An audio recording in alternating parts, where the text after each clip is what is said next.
Hello guys, hello all of you. Question answer की series में हम आपका चैप्टर 2 कर रहे थे, जो कि इसका फर्स्ट पार्ट पहले ही अपलोड किया जा चुका है। अगर आपने उसे नहीं देखा तो आप देख लीजिएगा। आज हम इसका सेकंड पार्ट करने वाले हैं। ये आपका इग्नू पीए का है और ESO 16 इसका सब्जेक्ट कोड है आपका। ठीक है, भारत में सामाजिक समस्याएं, सोशल प्रॉब्लम इन इंडिया। इसके लास्ट 10 ईयर के हम सारे क्वेश्चन कवर कर रहे हैं। तो इसका जो बचे हुए क्वेश्चन है इसे हम सेकेंड पार्ट में कवर करने वाले हैं। तो चलिए शुरू करते हैं। इसके जो भी इसके बचे क्वेश्चन है, थर्ड क्वेश्चन से हम करेंगे आज। ठीक है, कार्ल मार्क्स। थर्ड क्वेश्चन किससे रिलेटेड है? कार्ल मार्क्स से। तो कार्ल मार्क्स के अनुसार पूंजीवादी समाज की क्या सामाजिक समस्याएं होती हैं? ठीक है, कार्ल मार्क्स ने पूंजीवादी समाज की क्या समस्याएं बताई हैं, उनको आपको बताना है। तो मार्क्स इस सरल अभिमत से आरंभ करता है। जो मार्क्स है वो अपने सरल शब्दों में कहते हैं कि जीवित रहने के लिए मानव को भोजन तथा भौतिक वस्तुओं का उत्पादन करना आवश्यक है। इस क्रिया में वह अन्य व्यक्तियों से संबंध स्थापित करता है। सरल आखेट चरण से जटिल औद्योगिक चरण तक उत्पादन एक सामाजिक उद्यम है। ठीक है, उद्यम है। इनका कहना है कि जो मानव है वो सरल आखेट से लेकर और जटिल उद्योग तक का जो कार्य करते हैं वो अपनी आवश्यकताओं को पूरा करने के लिए करते हैं और वो उनका एक उद्यम कार्य कहलाता है। ठीक है, मार्क्स के अनुसार पूंजीवादी व्यवस्था अनेक सामाजिक समस्याओं से प्रेषित है, जैसे कि मानव का मानव के द्वारा शोषण। आप अच्छी तरह से जानते होंगे, एक व्यक्ति ही दूसरे व्यक्ति का शोषण करता है। ठीक है, व्यक्ति का शोषण करने के लिए कोई और नहीं आता है, एक ही व्यक्ति दूसरे व्यक्ति का शोषण करता है। इसी तरह से सेकंड पॉइंट ये कहते हैं असमानता और गरीबी।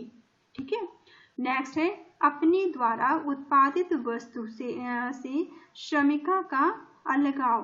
ठीक है, अपमान।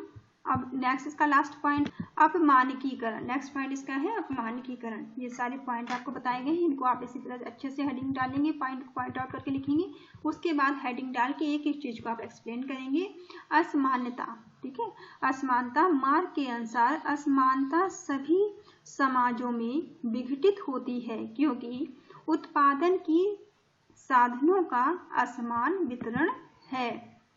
मार्क्सवादी परिप्रेक्षण में एक समाज की समता पर आधारित प्रमुख पूर्वापेक्षा है। ठीक है, मार्क्सवादी जो परिप्रेक्षण है वो समाज पर आधारित पूर्वापेक्षा है, हर एक को उसकी आवश्यकता अनुसार, जबकि पूंजीवादी व्यवस्था में तथा प्रकारवादी विश्लेषण में हर एक को उसकी क्षमता के अनुसार पर बल दिया जाता है।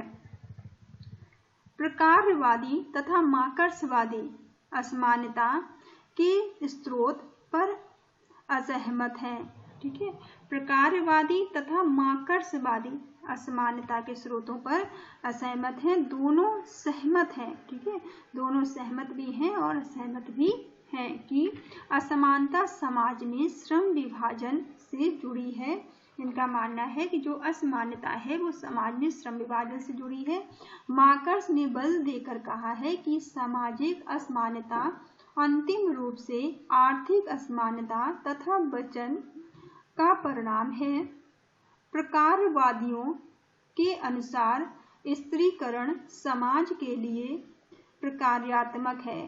ठीक है, इनके अनुसार जो स्त्रीकरण है वो समाज के लिए प्रकार्यात्मक है तथा स्त्रीकरण समाजों में सामाजिक असमानता का होना स्वाभाविक है। सभी मानवों के गुण, योग्यता, निष्पादन तथा उपलब्धियां समान नहीं होती हैं। इस प्रकार प्रकारवाद विश्लेषण में सामाजिक असमानता भी प्रकारवादी दिखाई देती है। निर्धनता। नेक्स्ट पॉइंट क्या है? निर्धनता। ठीक है, निर्धनता। पूंजीवादी समाज में निर्धनता मार्क्स के अनुसार पूंजीवादी अर्थव्यवस्था के द्वारा जनित असमानता के संदर्भ में ही समझी जा सकती है। उत्पादन के साधनों के जो स्वामी हैं, उन्हीं के पास धन का संकेंद्रण पाया जाता है। श्रमिक वर्ग के सदस्य केवल अपने श्रम के स्वामी हैं, जिसे भी श्रमिक बाजार में मजदूरी के बदले बेचने के लिए बाध्य होते हैं। मार्क्सवादी परिप्रेक्ष्य में पूंजीवादी समाज में राज्य शासक वर्ग के हितों का परावर्तन करता है, इसलिए सरकारी उपायों में निर्धनता के कठोर प्रभावों को कम करने के सिवाय बहुत थोड़ी आशा की जा सकती है। ठीक है, इसमें कह रहे हैं कि जो भी बड़े काम धंधे करते हैं या फिर जो मालिक होते हैं, ठीक है, धन का संचय उनके पास ही होता है, और जो मजदूर वर्ग है उसके पास सिर्फ मेहनत करने के अलावा कुछ नहीं होता। ठीक है, अपना जीवन यापन से वो मेहनत करके कर सकते हैं। इसके लिए जो सरकार की योजनाएं हैं वो भी उतनी सही साबित उतनी ज़्यादा अच्छी साबित नहीं हो रही हैं लोगों के लिए। ठीक है, पूंजीवादी समाजों में भी सामाजिक कल्याण एवं सुरक्षा को इसलिए अपनाया गया है ताकि निर्धन एवं सामाजिक रूप से वंचित लोगों की कठिनाइयों को कम किया जा सके। इन उपायों से सहायतार्थी की सहायता की है। ठीक है, इन सारी चीज़ों ने बहुत सारे लोगों की सहायता भी की है, परंतु उनका परिणाम धन का या धनी से निर्धन को पुनः वितरण नहीं है। अतः अति निर्धनता तथा कुछ ही हाथों में धन का एकत्रित हो जाना पूंजीवादी व्यवस्था के अपरिहार्य परिणाम है। ठीक है, कहने का मतलब यहाँ पे ये है कि जो भी सामाजिक अगर निर्धनता को दूर करने के लिए योजनाएं हैं, कुछ कार्य भी किए जा रहे हैं, तो हर निर्धन तक वो सुविधाएं नहीं पहुंच रही हैं, कुछ ही हाथों तक वो सारी सुविधाएं समिट जा रही हैं। ठीक है, सभी को उसका लाभ नहीं मिल पा रहा है। निर्धनता का हल सामाजिक सुरक्षा के उपायों में सुधार नहीं है। पूंजीवादी व्यवस्था में सामाजिक समस्याओं की तरह उनके लिए सामाजिक संरचना में आमूल परिवर्तन की आवश्यकता है। ठीक है, उनके लिए कुछ परिवर्तन की भी जरूरत है। चलिए, ये क्वेश्चन यहाँ पे खत्म होता है इसका आंसर। नेक्स्ट क्वेश्चन देख लेते हैं। क्वेश्चन नंबर 4 है। इसमें गांधीवादी विचारधारा की मुख्य विशेषताएं बताइए। अब गांधीवादी विचारधारा को यहाँ आपसे पूछा गया है कि जो गांधीवादी विचारधारा है उसकी विशेषताएं क्या क्या है। ठीक है, तो गांधीवादी दृष्टिकोण को उचित रूप से समझने के लिए उसके मूलभूत परिप्रेक्षण तथा तत्कालिक सामाजिक एवं राजनीतिक विषयों में स्पष्ट भेद करना आवश्यक है। जहाँ तक कि उसके मूलभूत परिप्रेक्षण का संबंध है, गांधी एक नैतिक व्यवस्था की रचना चाहते थे। ठीक है, गांधी कैसी व्यवस्था की रचना चाहते थे? गांधी एक नैतिक व्यवस्था की रचना चाहते थे जो सत्य, अहिंसा, बंधुत्व, राजस्व, शक्ति एवं अर्थव्यवस्था का विकेंद्रीकरण हो। ठीक है, इन सब पर आधारित वो एक व्यवस्था चाहते थे। सादगी एवं निश्चित शांतिपूर्ण साधनों द्वारा अन्याय का प्रतिरोध, जिसे सत्याग्रह कहा जाता है, ठीक है, पर आधारित हो। गांधी के युग में भारतीय समाज के सामने अनेक सामाजिक समस्याएं थीं। इनमें से कुछ बड़े और अन्य छोटे पैमाने की थीं, जैसे स्त्रियों की निम्न स्थिति। ठीक है, उनके सामने बहुत सारी सामाजिक समस्याएं थी। इनमें क्या क्या थी? पहली, स्त्रियों की निम्न स्थिति, अस्पृश्यता। ठीक है, दूसरी क्या थी? अस्पृश्यता, निर्धनता। ठीक है, नेक्स्ट निर्धनता और निरक्षरता, उपनिवेशी शिक्षा, ग्रामीण पुनर्निर्माण तथा दैनिक राजनीतिक समस्याएं थी। इतनी सारी समस्याएं जो थी सामाजिक गांधी जी के सामने थी। जब गांधी भारतीय राजनीतिक पटल तक एक राजनीतिक एवं एक सामाजिक विचारक के रूप में प्रकट हुए, वह इनकी गंभीरता से परिचित थे। इसमें आप फर्स्ट हेडिंग डालेंगे साधन एवं साध्य, ठीक है। साधन और साध्य इसकी पहली हेडिंग है। सामाजिक समस्याओं का गांधीवादी दृष्टिकोण साधन तथा साध्य को एक समग्र का भाग मानता है, जिसका लोकातीत संदर्भ है, मार्क्स की तरह नहीं, जो कि साध्य पर विशेष बल देता है। इनका कहना है कि मार्क्स की जो थ्योरी है वो साध्य पर विशेष जोर देती है, जबकि गांधी की जो है वो साध्य और साधन और साध्य दोनों पर जोर देती है। गांधी एक शोषण रहित सामाजिक व्यवस्था के पक्षधर थे। गांधी कैसी सामाजिक व्यवस्था के पक्षधर थे? शोषण रहित, क्योंकि वह भली प्रकार समझते थे कि हिंसा एक शोषणपूर्ण व्यवस्था में निहित होती है। गांधी के जीवन का महत लक्ष्य भारत के लिए स्वराज की प्राप्ति था, ठीक है। इनका मेन लक्ष्य क्या था? भारत के लिए स्वराज्य की प्राप्ति। उनका सामाजिक राजनैतिक दर्शन सत्य, अहिंसा और साध्य साधन की एकता पर आधारित था, ठीक है। लाइन आप ऐसे कैसे याद रखेंगे? गांधी का जो लक्ष्य क्या था? गांधी का सामाजिक राजनीतिक दर्शन सत्य, अहिंसा और साध्य साधन की एकता पर आधारित था। गांधी के लिए साधन उपकरण मात्र नहीं है, ठीक है, वे सृजनशील क्षमता से परिपूर्ण हैं। उनकी संरचनात्मक साधनों की खोज ने जो एक सकारात्मक आध्यात्मिक निर्णय से निश्चित है, उन्होंने मानव जाति को एक ऐसा नैतिक शस्त्र प्रदान किया जो सब प्रकार के उत्पीड़नों का विरोध करने के लिए है, ठीक है।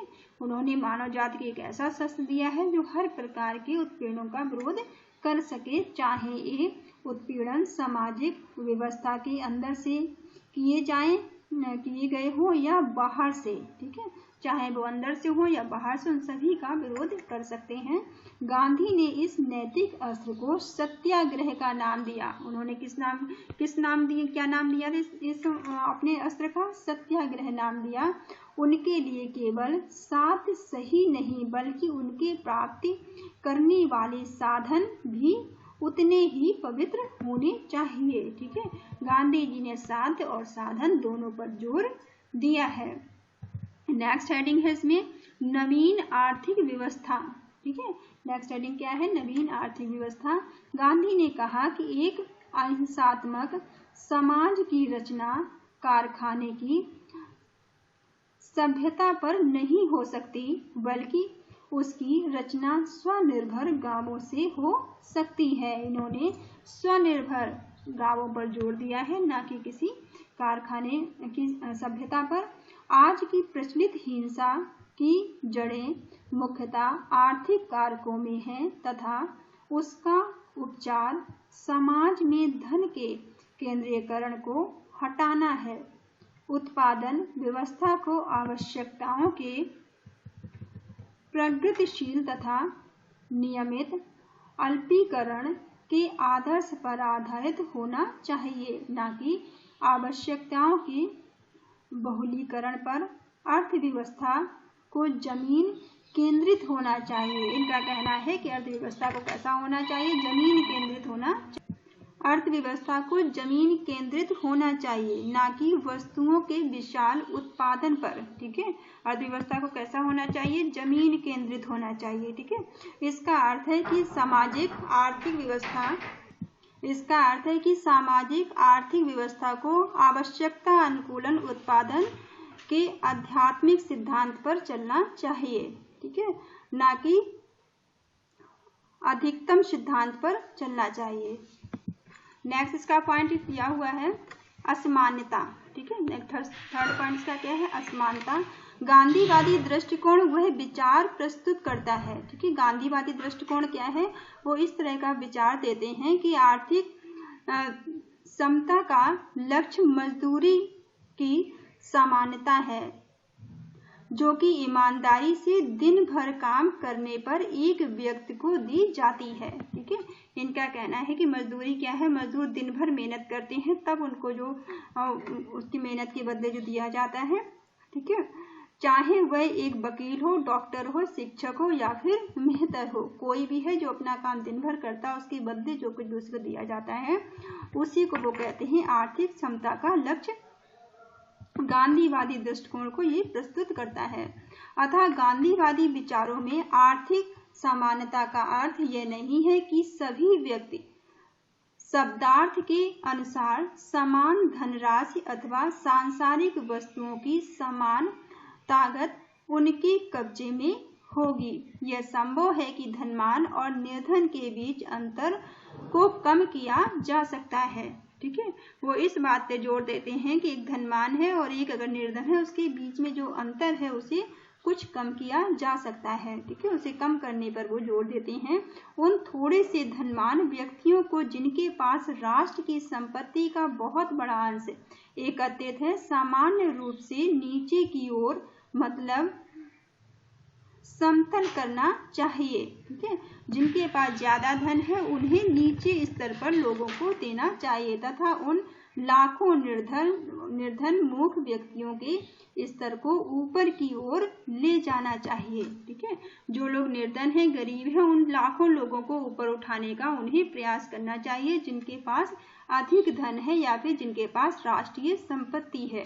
गांधी एक प्राणहीन समानता पैदा नहीं करना चाहते जहां हर एक मानव अपनी योग्यता की अधिक से अधिक प्रयोग की संभावना में सक्षम हो जाए या अक्षम हो जाए।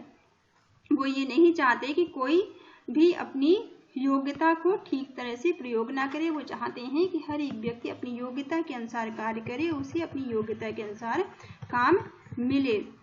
नेक्स्ट पॉइंट इसका है जाति व्यवस्था एवं अस्पृश्यता। नेक्स्ट हेडिंग है जाति व्यवस्था और अस्पृश्यता। अपने पहले के लेखों में गांधी वर्णाश्रम व्यवस्था के प्रति अनुकूल जान पड़ते हैं जिनमें उनका निहित अर्थ आत्म संयम, संरक्षण तथा शक्ति की मितव्ययिता है। किसी भी एक वर्ण को दूसरे से अन्यायपूर्ण अपनी उच्च परिस्थितियों के हक की मांग करना मानवीय प्रतिष्ठा को नकारना है। ठीक है, वो इस बात पर जोर नहीं देते हैं कि आप जाति पाति के नाम पर किसी पर अत्याचार करें और विशेषतः समाज के उस भाग के लिए जिसे एक अनुचित ढंग से अस्पृश्य माना जाता है। अस्पृश्यता एक अभिशाप है। उनका कहना है अस्पृश्यता क्या है, एक अभिशाप है जो हमें प्राप्त हुई है। जब तक हिंदू अस्पृश्यता को अपने धर्म का हिस्सा मानते रहेंगे तब तक स्वराज नहीं प्राप्त हो सकेगा। नेक्स्ट पॉइंट है इसमें रचनात्मक कार्यक्रम। ठीक है, गांधी जी ने अस्पृश्यों को हरिजन नाम से संबोधित किया है। ठीक है, गांधी जी ने अस्पृश्यों को क्या नाम दिया है, हरिजन नाम दिया है। वे अस्पृश्यता उन्मूलन के लिए इतने चिंतित थे कि उन्होंने भारतीय राष्ट्रीय कांग्रेस की साधारण सदस्यता से भी इस्तीफा दे दिया था और केवल अस्पृश्यता उन्मूलन के लिए काम करने का निश्चय किया था। ठीक है, चलिए ये यहाँ पे आपका खत्म होता है और इसके जो बचे हुए क्वेश्चन है वो हम नेक्स्ट वीडियो में कर लेंगे। Thank you all of you, thank you for watching.